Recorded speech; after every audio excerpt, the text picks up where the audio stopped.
Good morning and welcome back to Youth Wednesdays on the Tobago Updates Morning Show. You're hearing us live in Portmore, Scarborough, Tobago. Miss Natalya and I are back here with you to discuss, improvements to VAPA, Visual and Performing Arts, right here in Tobago. And we have none other than the renowned, the infamous Mr. Keylon Whitlock, a fashion artist, singer, and much more. Good morning and welcome to you, my brother. Thank you very much for that introduction. Yes, Renowned and, what is that, infamous? Infamous. All right, we'll take it. Yes. We'll take it. Yes. Thank you. We're very excited to have Keylon with us here this morning. I mean, we want to ask him about his story, etc., but I know a lot of you know Keylon. I know a lot of you know Keys. You all know Keys Studios. You all know Keylon Whitlock, the singer, the fashion artist, according to Dwayne, very renowned. What's the next word you use, Dwayne? Infamous. Right? So we're really happy to have him here on the show this morning. No other person, no better person should be able to tell us about the improvements that we should have to VAPA, and that is the visual and performing arts, or the orange economy, if you want to put it professionally. Right. Yeah, so Keylon has a few ideas, and he's very excited to share it with you, right? But before we go into the ideas themselves, Keylon, could you tell us about where your journey started and what inspired you to get into the orange economy, or VAPA? Oh, for sure. I've always had a passion for performing arts, you know. My creative pursuit started in music, in church. And yes, for sure. And one thing led to a next in terms of realizing that I didn't just love the music, but I love being able to associate the visuals that will accompany music. That then obviously is inspired by fashion. And as I said, it's just been a series of, I want to say, becoming and evolving in this art form and craft. That is the performing arts, that is fashion, that is the creative economy, you know. And it's then led to the creation of Keys Studios, which is a creative and production agency here on the island. And we essentially champion the cause for artists, collaboration, and much more now. I feel like it is much more important now to be able to champion the cause for the continued growth of the creative economy. I like to call my colleagues that we collaborate with creative professionals, and a lot of times the artist is not given the respect that is due to them. So trying to just change the term and even say creative professionals, you know, so that even how we function as artists, we do that differently. Okay. Yeah. So you said something that's very interesting there. Yeah. So in light of that interesting thing that you just shared, Right. I think asking the question, viewers would know exactly what you said and the question that I'm asking, in connection with the question that I'm asking. Right. And that is, do you think that Tobago gives enough space for creativity to grow and thrive? Tobago is a place and space that is and has always been ripe for the picking. We ooze and art and beauty and the opportunity to create. It oozes from our pores, right? We were chatting before the break, and I was sharing with Dwayne, you know, that I actually spent some time in Sweden. And I did a program at the Berg School of Communication. And what I presented while I was at school was a portfolio of work created by colleagues and myself here in Tobago. And the entire school, staff, faculty, colleagues, classmates were blown away by work that we did by chance. On an afternoon when we decided we could not go home, let's capture something on the way home, you know? And what was different was really just the Tobagonian perspective, the Tobagonian point of view. What was also different was the fact that we have sunlight from January 1st to December 31st, you know?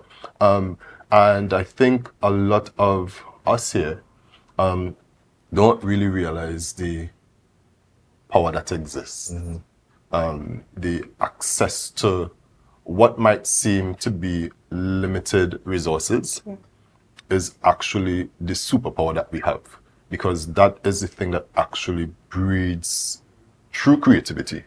A lot of artists here have to operate out of lack, have to create out of limited access to resources.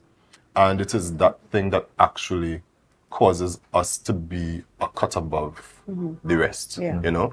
So yes, Tobago provides that space for creativity to thrive in terms of the art form.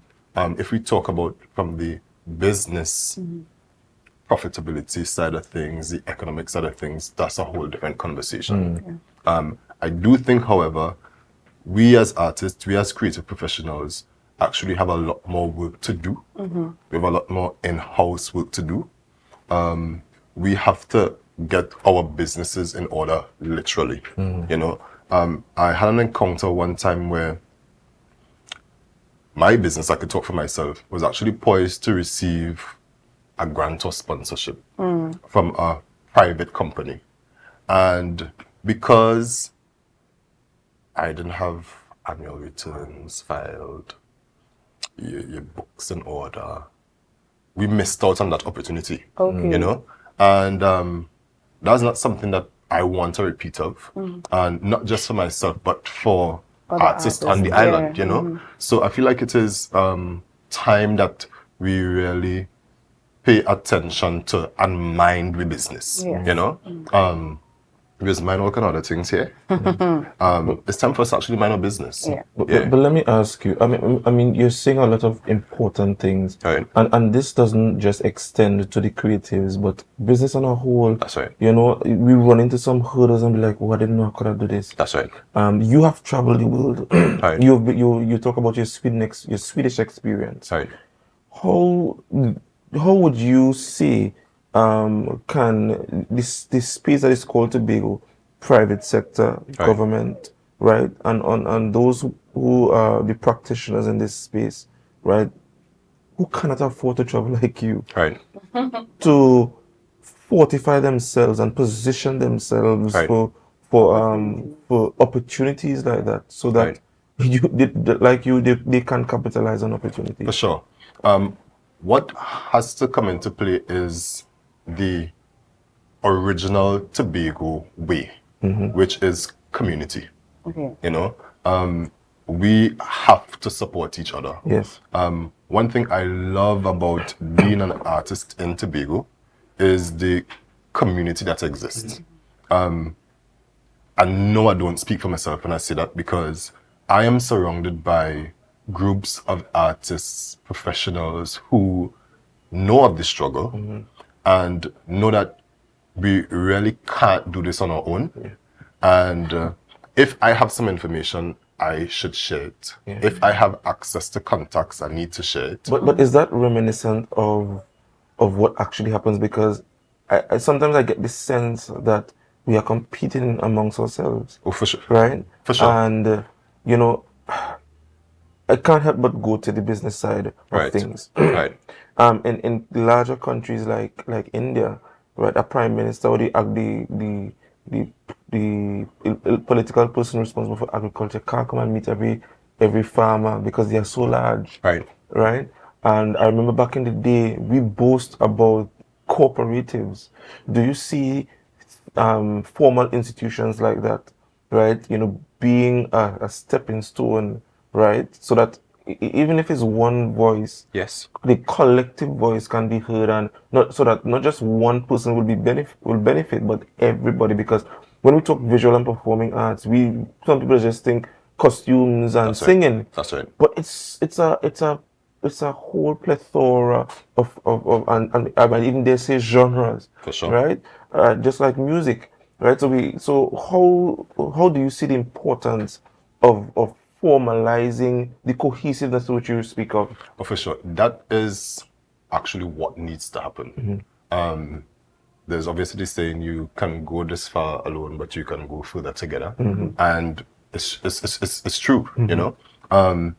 There have been and continue to be conversations in groups and circles in the creative spaces here in Tobago that actually trying to formalize arrangements like cooperatives and so.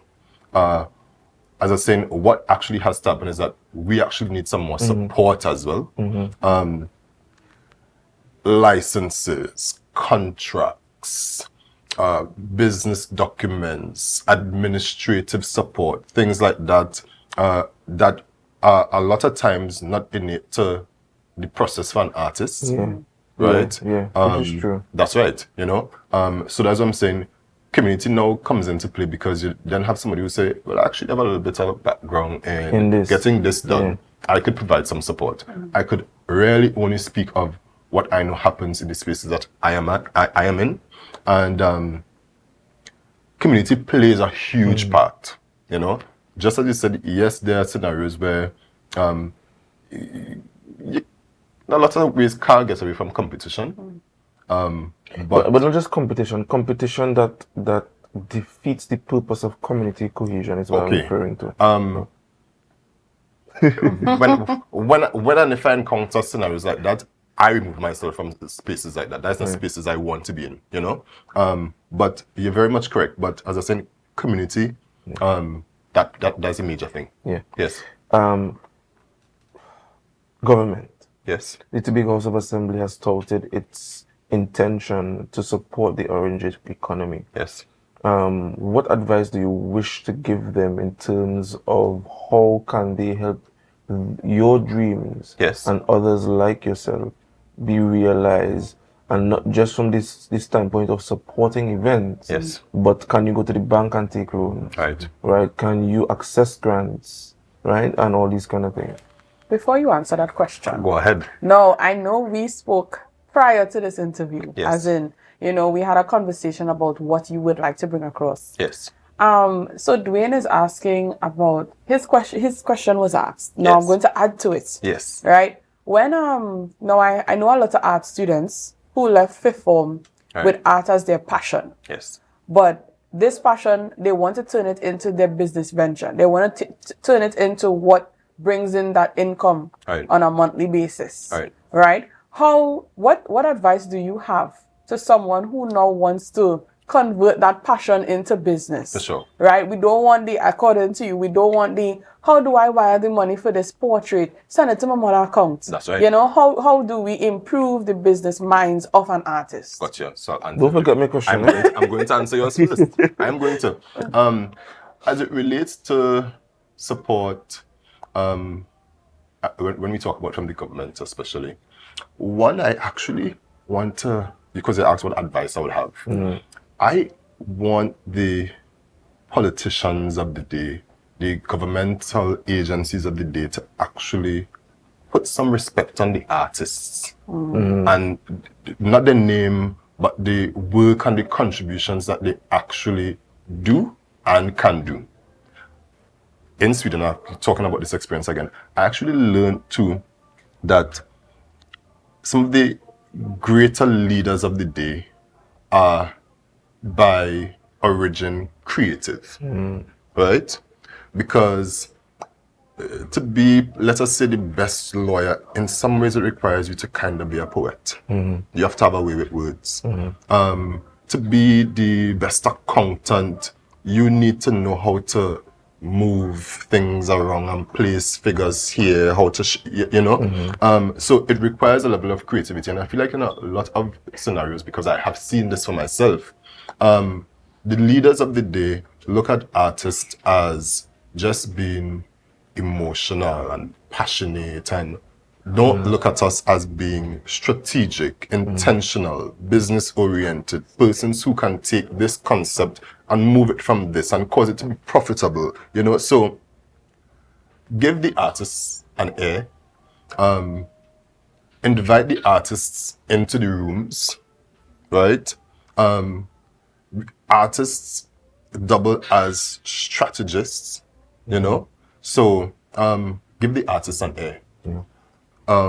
As it relates to your question, Natalya. Yes. Truth is, we live in a space where the art does not pay. Which camera are looking into? This one? Yeah. This one right here. The art does not pay. So it is 7:34. When I leave here, I go to my day job. I work at the Water and Sewage Authority in the Corporate Communications Department. And when I do have the free time thereafter, I have to take my craft up. You know? That does not have to be the case, though. You know? Outside of that, the truth is, in this day, age, and time, diversifying your forms of income is something that you also need to do. Yeah. So persons hold down 1, 2, 3, 4 jobs, you know. But as it relates to being able to turning the art into currency, even diversifying your art as an artist. So you are a visual artist, you do paintings, portraits, etc. See if there's opportunity to be able to actually take those paintings, portraits, and turn them into prints that can then be applied to garments, that can then be applied to products, that can then be applied to something else, you know? So even diversifying your art is how you have to look at your practice. Okay. You are a designer, you do custom pieces. That may not always be the thing that sells. So you have 2 machines in your home. It means you might have to be able to do alterations. Okay. It might mean you might have to do a sewing class on the afternoon. So diversifying the art as well is also something that we will have to consider doing. All right. Okay, so I think he has given us what we need to improve VAPA in a nutshell, basically. Oh man. Or No. I am saying or to you. Go ahead. Go ahead.